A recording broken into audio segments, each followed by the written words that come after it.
आज हम लोग प्रिज्म के बारे में पढ़ेंगे। देखिए, मेंसुरेशन का एक बेहतरीन टॉपिक है। इस टॉपिक के बारे में आज हम लोग पूर्णतः जानकारी लेंगे। क्या है टॉपिक, ध्यान दीजिएगा। टॉपिक आपका प्रिज्म है। अब इसके बारे में हम लोगों को जानकारी लेना है।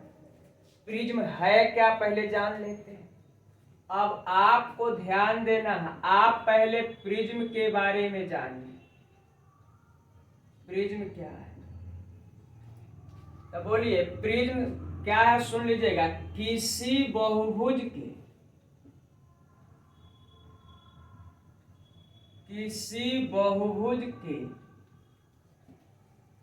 सभी भुजाओं पर, किसी बहुभुज के सभी भुजाओं पर आयताकार दीवार खड़ा किया जाए। आयताकार दीवार खड़ा किया जाए,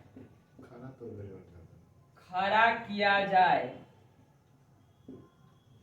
तथा आधार के सर्वांगसम, आधार के सर्वांगसम छत से, आधार के सर्वांगसम छत से ढक दिया जाए, ढक दिया जाए तो इस प्रकार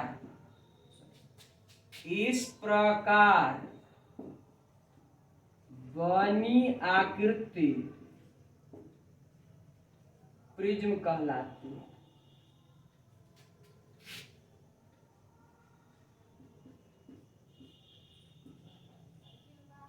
ध्यान दीजिएगा, प्रिज्म क्या है? किसी बहुभुज के सभी भुजाओं पर आयताकार दीवार खड़ा किया जाए तथा आधार के सर्वांगसम छत से ढक दिया जाए तो इस प्रकार बनी आकृति प्रिज्म कहलाती है।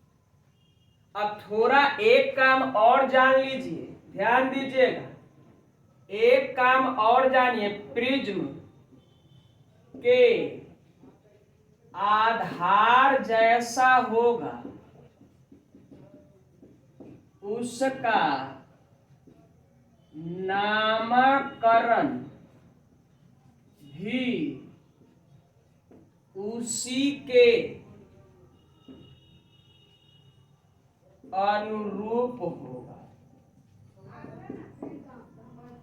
क्लियर है? यानी प्रिज्म का आधार जैसा होगा उसी के बोलिए, उसी के नामकरण भी उसी के अनुरूप होगा। यानी बोला प्रिज्म का आधार जैसा होगा उसका नामकरण भी उसी के क्या होगा, अनुरूप होगा। अब आप बताइए, जैसे मान लेते हैं प्रिज्म का आधार ही वर्गाकार है। प्रिज्म का आधार कैसा है? वर्गाकार है। तब बोलिए प्रिज्म का आधार वर्गाकार है, तो बोलेंगे वर्गाकार आधार वाला प्रिज्म। यानी जैसे प्रिज्म का आधार जैसा रहेगा उसका नामकरण भी उसी के अनुरूप होगा। अब बताइए, आपको क्या बता, किसी बहुभुज के सभी भुजाओं पर आयताकार दीवार खड़ा किया जाए। बोलिए किसी बहुभुज के, बोला बहुभुज कैसा है? वर्गाकार है। सभी भुजा पर आयताकार दीवार खड़ा किया गया, आयताकार दीवार खड़ा किया जाए। अब बोलिए किया जाता था आधार के सर्वांग, यानी जैसा इसका आधार है वैसा ही इस पर छत से इसको अगर ढक दिया जाए तो इस प्रकार बनी आकृति प्रिज्म कहलाती है। क्लियर है? इस प्रकार बनी आकृति क्या कहलाती है? प्रिज्म कहलाती है। अब बोला जैसा इसका आधार होगा वैसा ही उसका नामकरण भी उसी के अनुरूप होगा। क्लियर है? अब बताइए, ध्यान दीजिएगा। अब थोड़ा फिगर दिखाते हैं आपको, हो गया होगा। चलिए फिगर दिखाते हैं आपको। फिगर क्या है, ध्यान दीजिएगा, बनल रहना है। आधार इसका त्रिभुज है, ध्यान देना। आधार इसका क्या है? त्रिभुज है।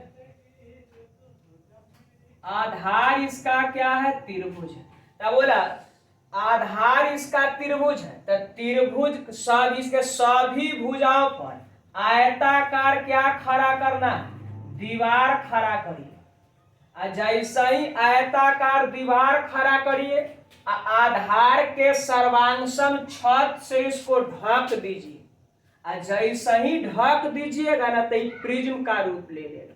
तो बोला कौन सा प्रिज्म होगा? तो आपका जवाब होगा त्रिभुजाकार आधार वाला प्रिज्म। त्रिभुजाकार आधार वाला प्रिज्म। एक और एग्जांपल में आपको बताते, जैसे मान लीजिए इधर पंचभुज, ध्यान दीजिएगा, इधर क्या है? पंचभुज। आधार इसका क्या बना? पंचभुज बना। आधार इसका क्या बना? पंचभुज बना। अब बताइए आधार इसका कैसा हो गया? पंचभुज। अब बोला पंचभुज पर सभी भुजाओं पर आयताकार दीवार खड़ा कर रहे हैं। आयताकार क्या खड़ा किया जा रहा है? दीवार खड़ा किया जा रहा है। ध्यान दीजिएगा, आयताकार दीवार खड़ा कर दिया गया। बोला इसका भुजा 3 गो था तो त्रिभुजाकार आधार वाला प्रिज्म हो गया। आई बोलिए 5 गो भुजा है तो क्या हो गया? पंचभुजाकार आधार वाला प्रिज्म। यानी इसको हम बोलेंगे पंच भुजाकार आधार वाला प्रिज्म। क्लियर है? पंचभुजाकार आधार वाला प्रिज्म। यानी जानते हैं आपको हम क्या लिखाए? किसी बहुभुज के सभी भुजाओं पर आयताकार दीवार खड़ा करिए तथा आधार के सर्वांगसम छत से उसको ढक दीजिए। इस प्रकार जो आकृति तैयार होगा वो क्या कहलाएगा? प्रिज्म कहलाएगा। जैसे आधार एक और पंचभुजाकार है और सब भुजा पर आयताकार दीवार खड़ा कर दी। अब बोले आधार के अनुसार इसको छत से क्या किए? ढक दिए। यानी जैसा आधार है वैसा इसका क्या है? छत है। अगर ढक दीजिएगा तो इस प्रकार जो आकृति तैयार होगी क्या कहलाती है? प्रिज्म कहलाती है। अब बताइए, आपको फिर एक और बात लिखाए हैं। क्या बताए हैं? आप क्या बताए हैं? जैसा प्रिज्म का आधार जैसा होगा उसका नामकरण भी उसी के अनुरूप होगा। तब बोला प्रिज्म का आधार पंचभुजाकार है तो पंचभुजाकार आधार वाला प्रिज्म हो गया। अब बताइए अगर प्रिज्म का आधार त्रिभुजाकार है तो त्रिभुजाकार आधार वाला क्या हो गया? प्रिज्म। क्लियर है? अब थोड़ा इससे अब आगे आपको बताते हैं, ध्यान दीजिएगा। अब देखिए, अब इसके बाद क्या आपको जानकारी लेना है? एकदम बनल रहना, अंत वीडियो के अंत तक देखना। इन्हें जब थोड़ा सा देख लिए खत्म हो गया। वीडियो के अंत तक बनिए, एकदम कंसेप्ट क्लियर हो जाएगा। आप बताइए, अब इधर देखिए, अब इससे क्या करना है? इसका अभी अगला कंसेप्ट देखिएगा क्या करना है। अब यह लिखेंगे यदि किसी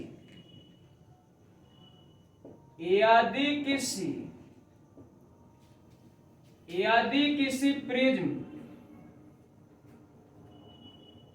के आधार में भुजा की संख्या, यदि किसी प्रिज्म के आधार में भुजा की संख्या n मान ली। बोला यदि किसी प्रिज्म के आधार में भुजा की संख्या कितना है? n है। अब इस जगह से आपको कुछ बात आना चाहिए। पहला पॉइंट क्या याद होना चाहिए?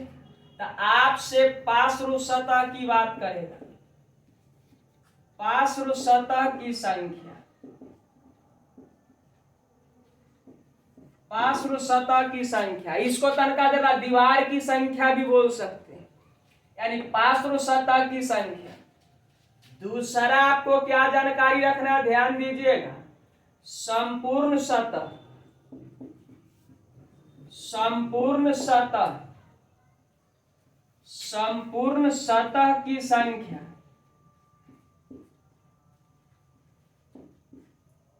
या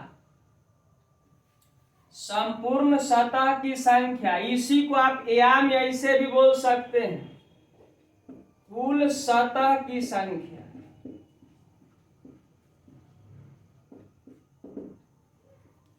बोलिए, पार्श्व सतह की संख्या, संपूर्ण सतह की संख्या। तीसरा क्या याद रखना है, ध्यान से सुनिएगा, कुल किनारों की संख्या। कुल किनारों की संख्या,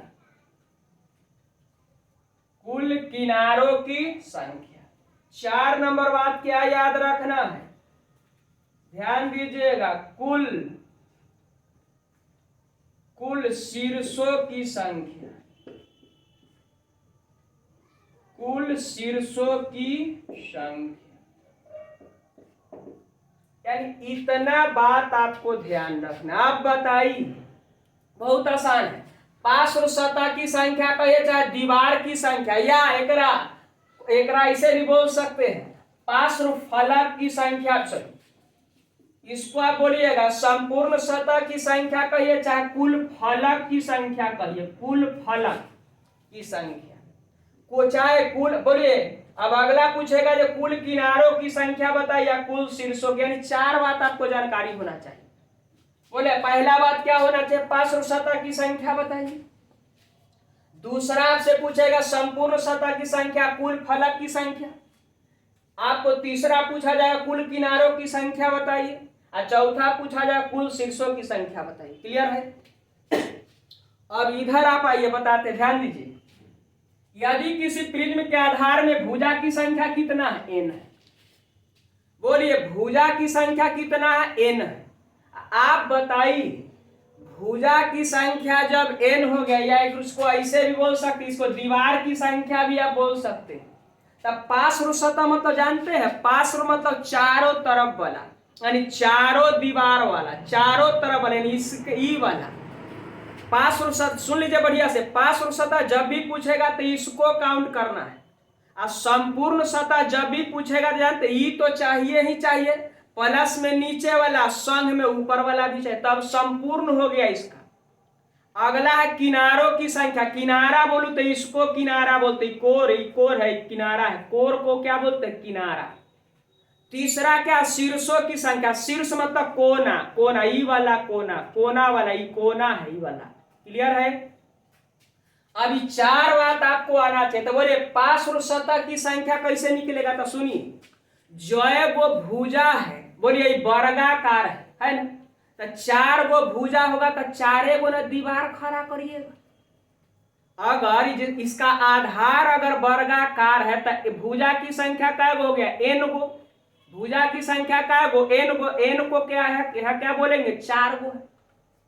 बोला कै गो भुजा है, 4 गो, तो 4 गो भुजा है तो दीवार कै गो खड़ा होगा, 4 गो। इसका मतलब अगर आधार में भुजा की संख्या अगर n है तो आपका जवाब हो जाएगा पार्श्व सतह की संख्या भी कै गो होगा, n गो। पूछिए कैसे। बोला एक आधार में कै गो भुजा है, 4 गो, तो पार्श्व सतह कै गो होगा, तो 4 गो। बोला एक, देखिए इधर 1 2 3, इधर वाला लीजिएगा 4, यानी 4 गो दीवार हो गया। एक दीवार तो पार्श्व सतह, यानी आप जान गए आधार में भुजा की संख्या अगर n है तो पार्श्व सतह की संख्या भी क्या होगा, n होगा। अब आगे बढ़िए, संपूर्ण सतह की संख्या की बात करा। संपूर्ण सतह कैसे निकलेगा, तो बोला ई तो चाहिए, और संग में कौन जुड़ेगा, एगो नीचे वाला एगो ऊपर वाला, तो जो एगो भुजा चाहिए और कै गो और जुड़ेगा, संपूर्ण सतह हो। ऐसे देखिए ना, ये वर्ग है तो 4 गो भुजा है, तो बोलिए इधर से तो 4 गो दीवार हो गया, आ एक आधारी वाला, एक आधारी सॉरी एगो छती वाला, तो 4 और 2 मिलकर क्या गो, 6 गो। तो बोला इधर n + 2 गो ज्यादा बच जाए। अब बताइए कुल किनारों, बोला पहला खत्म, दूसरा खत्म। अब आपसे कुल किनारों की संख्या पूछा। किनारा बोलू तो कोर, बोला किनारों की संख्या, तो ध्यान दीजिए। अब किनारा बोला कै गो आधार, सॉरी आधार कैसा है, वर्गाकार है, तो भुजा 4 गो है, तो किनारा देखिए गिनते हैं, एक किनारा ई बोलेंगे, इसको किनारा, फिर 2 3 4, नीचे में 4 किनारा, इधर बताइए ऊपर में भी 4 किनारा, तो अब भुजा चाहिए और कै गो और जुड़ेगा, संपूर्ण सतह हो। ऐसे देखिए ना, ये वर्ग वर्ग है तो 4 गो भुजा है, तो बोलिए इधर से तो 4 गो दीवार हो गया, आ एक आधारी वाला, एक आधारी सॉरी एगो छती वाला, तो 4 और 2 मिलकर क्या गो 6 गो, तो बोला इधर n+2 2 गो ज्यादा बच जाए।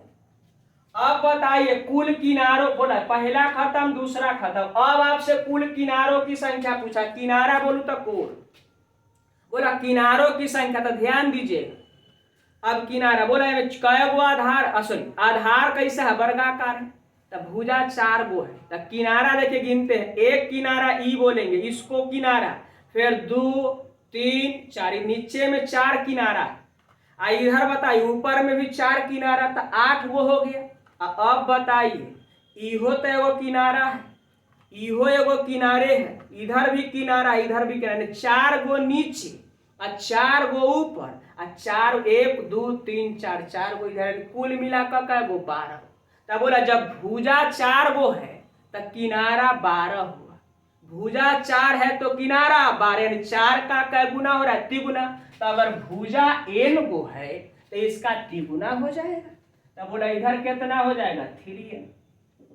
क्लियर है, इधर क्या हो जाएगा 3n, जो गो भुजा 4 गो भुजा है तो 4 का 3 गुना हो गया तो 12 हो गया, अगर 3 गो भुजा रहता तो 3 तिया 9 गो किनारा बनता, यानी हमेशा भुजा का क्या गुना हो जाएगा 3 गुना। अब बताइए तीसरा हो गया कुल, चौथा बताइए शीर्षों की संख्या, शीर्ष बोलू तो कोना, तो आप बताइए देखिए इधर 4 गो भुजा है तो 4 गो इधर कोना होगा, इधर 4 गो कोना है तो ऊपर में भी तो 4 गो कोना होगा, तो 4 4 मिलकर का गो 8 गो, अगर आधार 4 गो भुजा वाला है तो कोना बना 8 गो, तो 4 का कै गुना बन रहा है 2 गुना, तो आप बताइए n गो भुजा वाला है तो किनारा शीर्ष कै गो बनेगा, तो बोला n का 2 गुना, यानी आप कहिएगा 2n। क्लियर है, बोलिए शीर्ष को यानी कोना कै गो बनेगा, 8 गो, सॉरी 2 गुना बनेगा, कै गुना बनेगा भुजा का 2 गुना, एकदम क्लियर हो गया होगा। बोला पार्श्व सतह की संख्या जो है वो भुजा उतना ही, संपूर्ण सतह की संख्या जितना भुजा उससे 2 ज्यादा। अब बताइए कुल किनारों की संख्या जितना भुजा उसका 3 गुना, अब बताइए कुल शीर्षों की संख्या तो जितना भुजा उसका 2 गुना। अरे ये ना शीर्ष है, इस शीर्ष है, तब बोला अभी 4 गो भुजा है तो शीर्ष इधर का गो हो गया 1 2 3 4, 4 गो नीचे या 4 गो छत में, तो क्या गो हो गया 8 गो। तब अगर भुजा 4 गो है तो शीर्ष कौन, सॉरी शीर्ष बन रहा है 8 गो, यानी 2 गुना बन रहा है, तो बताइए भुजा अगर n गो है तो क्या शीर्ष 2 गुना नहीं हो जाए। क्लियर है, अब चलिए अब इस पर थोड़ा हम क्वेश्चन देखते हैं, क्वेश्चन देखेंगे ध्यान दीजिएगा। चलिए अब क्वेश्चन देखते हैं।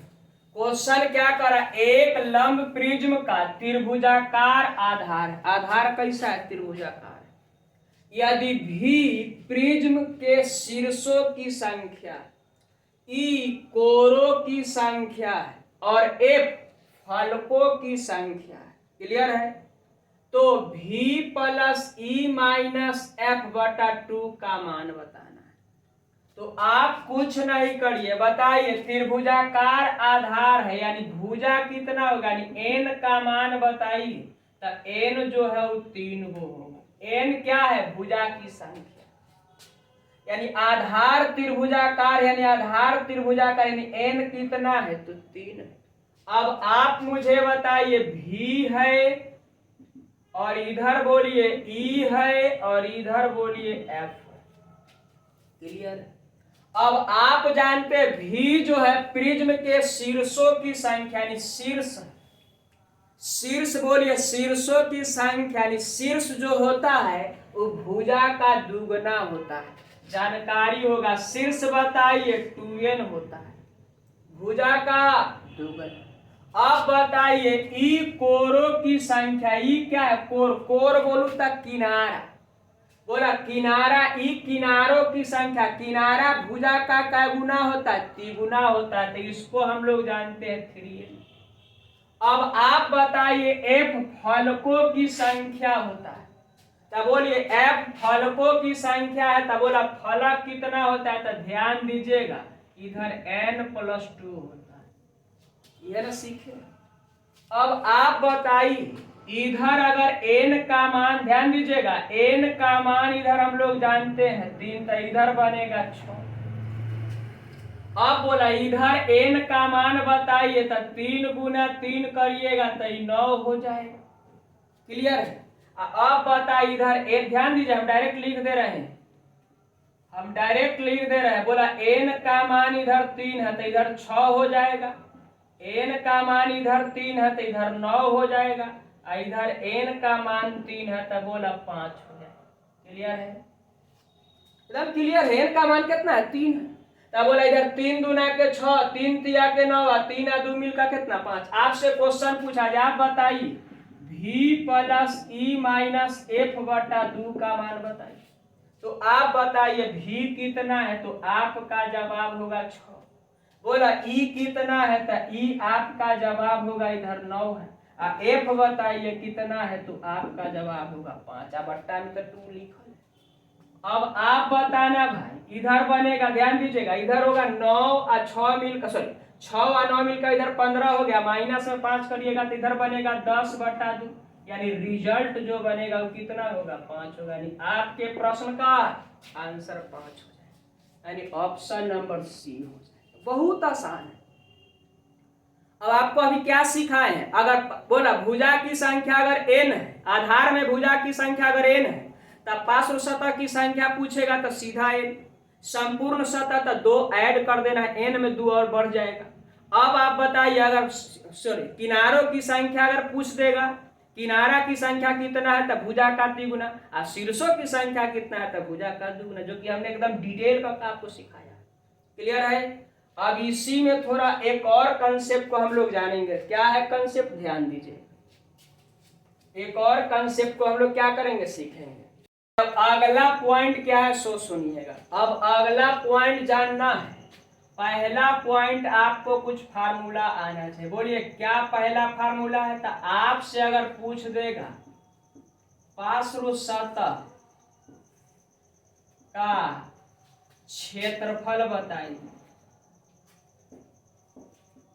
पार्श्व सतह का क्षेत्रफल बताइए, तो पार्श्व सतह का क्षेत्रफल जब भी निकालना हो तो क्या करिएगा? सुनिए, कुछ ना करना, पार्श्व सतह का क्षेत्रफल मतलब ध्यान दीजिएगा आधार का परिमाप, ध्यान देना, गुना ऊंचाई कर लेना।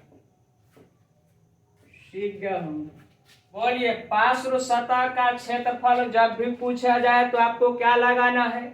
आधार का परिमाप गुना ऊंचाई। अब कहिएगा जो आधार, तो जैसा हम क्या लिखा है नोट में? हम लिखा है प्रिज्म का आधार जैसा होगा उसका नामकरण भी उसी के अनुरूप होगा। अगर मान लेते हैं आधार अगर इसका वर्गाकार है तो यहाँ आधार का परिमाप लिखा गया, यानी वर्ग का परिमाप, ऊंचाई जो होगा वो प्रिज्म का हो जाएगा। क्लियर है? अब इधर आइए, पार्श्व कहने का तब जानवे करते, पार्श्व सतह पूछने का मतलब ई वाला पूछेगा, को चारों तरफ में चारों दीवार का क्षेत्रफल पूछेगा। इसको तनका देला 4 दीवारों का क्षेत्रफल भी बोल सकते हैं। अब बताइए, अब दूसरा नंबर बात आपको पूछा जाएगा संपूर्ण पृष्ठ का, संपूर्ण सतह का क्षेत्रफल, संपूर्ण सतह का क्षेत्रफल अगर पूछा जाए, ध्यान दीजिएगा, संपूर्ण सतह का क्षेत्रफल जब भी पूछेगा तो संपूर्ण सतह कैसे होगा? तो ई तो चाहिए, पार्श्व सतह का क्षेत्रफल चाहिए, और संग में कौन? आधार, बोला नीचे वाला आधार वाला और छत वाला दोनों ऐड हो जाएगा। तो आप बताइए इधर आपको क्या करिएगा? तो आप यहाँ लिखिएगा पार्श्व सतह का क्षेत्रफल, ध्यान दीजिएगा, पार्श्व सतह का क्षेत्रफल। अब प्लस में, ध्यान से सुनिएगा, प्लस में क्या करिएगा? 2 गुना आधार का क्षेत्रफल। चलिए अब क्या है सो सुनिए, पार्श्व सतह का क्षेत्रफल कहने का तब क्या लिखाएगा? आधार का परिमाप गुना ऊंचाई, इसके जगह पर तो ही होगा, एक्स्ट्रा क्या जोड़ देना इसमें? 2 गुना आधार का क्षेत्रफल। क्या? तो सुनिए, ई पार्श्व सतह का क्षेत्रफल तो ही होगा ही, आधार का क्षेत्रफल यानी 2 गुना आधार का क्षेत्रफल कहलाता है। बोला आधार जैसा है उसने तक और छत है, तो जो आधार का क्षेत्रफल होगा वह तो छत का क्षेत्रफल है, तो बोला 2 गुना आधार का क्या कर दिए क्षेत्रफल। अब तीसरा बात तनी ध्यान में रखिएगा, तीसरा बात क्या है ध्यान से सुनिएगा, दूसरा खत्म, तीसरा होगा आपसे पूछेगा आप आयतन बताइए, बोलिए आयतन, किसका आयतन, तो आप ध्यान पूछेगा जब पार्श्व सतह का क्षेत्रफल किसका, तो प्रिज्म का पार्श्व सतह का क्षेत्रफल, प्रिज्म का संपूर्ण सतह का क्षेत्रफल, आई प्रिज्म का आयतन, प्रिज्म पर है तो प्रिज्म का निकलेगा, तो प्रिज्म का जब भी आयतन पूछेगा तो आयतन निकालना बड़ा आसान है। आयतन कैसे निकलेगा, तो आप याद रखिएगा आधार का क्षेत्रफल, ध्यान से सुनिएगा, आधार का क्षेत्रफल, आधार का क्षेत्रफल गुना में ऊंचाई कर देना, बोलिए आधार का क्षेत्रफल गुना ऊंचाई, तीनों एकदम याद हो गया हो। बोलिए पार्श्व सतह का क्षेत्रफल पूछेगा तो आधार का परिमाप गुना ऊंचाई, अगर संपूर्ण सतह का क्षेत्रफल पूछेगा तो पार्श्व सतह का क्षेत्रफल प्लस 2 गुने आधार का क्षेत्रफल, अगर आयतन पूछ देगा तो बोला आधार का क्षेत्रफल गुना ऊंचाई, यानी एकरा पार्श्व पृष्ठ का भी क्षेत्रफल बोल सकते हैं, एकरा संपूर्ण पृष्ठ का भी क्षेत्रफल बोल सकते हैं। क्लियर है? चलिए अब इसी पर हम लोग कुछ क्वेश्चन को देखते हैं। चलिए अब हम लोग क्वेश्चन को देखते हैं। क्वेश्चन क्या है, एक लंबवत त्रिभुजाकार प्रिज्म का आधार समबाहु त्रिभुज, एकदम ध्यान से सुनिएगा, कैसा है समबाहु त्रिभुज, त्रिभुज है, त्रिभुज की भुजा 15 सेंटीमीटर, समबाहु त्रिभुज की भुजा क्या है 15 सेंटीमीटर, प्रिज्म की ऊंचाई दे रखा है कितना 20√3 है, तो प्रिज्म का आयतन बोलिए सेंटीमीटर की यानी घन सेमी में क्या है। क्लियर है?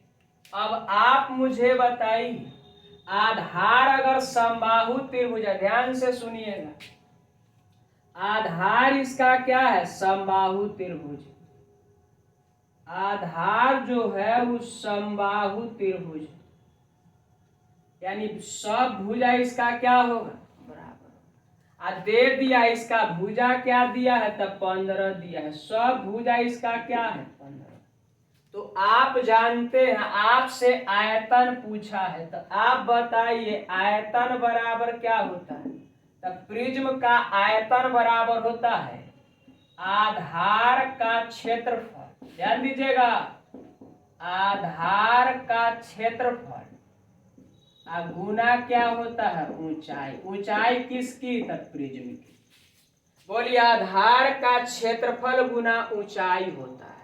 अब आप मुझे बताइए आधार कैसा है, तो समबाहु त्रिभुज है, इसका मतलब है जहां जो चलेगा उस समबाहु त्रिभुज का क्षेत्रफल, यानी आधार का क्षेत्रफल कहने का तो समबाहु त्रिभुज का, यानी जैसा आधार वैसा ही तो प्रिज्म है, तो बोलिए यहाँ हो जाएगा समबाहु त्रिभुज का क्षेत्रफल √3/4 भुजा स्क्वायर 15 गुना 15। अब बताइए ऊंचाई कितना है, तब प्रिज्म की ऊंचाई यहाँ दे रखा है 20√3 है, तो यहाँ लिखेंगे 20 में कितना।